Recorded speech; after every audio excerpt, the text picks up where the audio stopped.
Pues tu plan de trabajo, ¿verdad, y Lerdo? ¿Cómo ves ahí el asunto?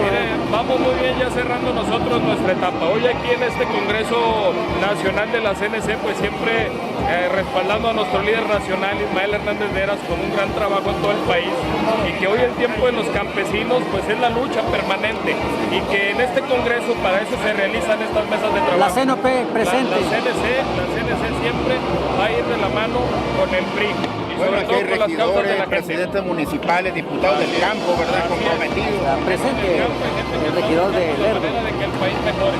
Y esto siempre se logra en parte con el liderazgo de Ismael, que es un gran líder. ¿Tu nombre y cargo? Mi nombre es Pepe Padilla, soy regidor de Lerdo. Presente aquí en el Información de Notigerma en Durango.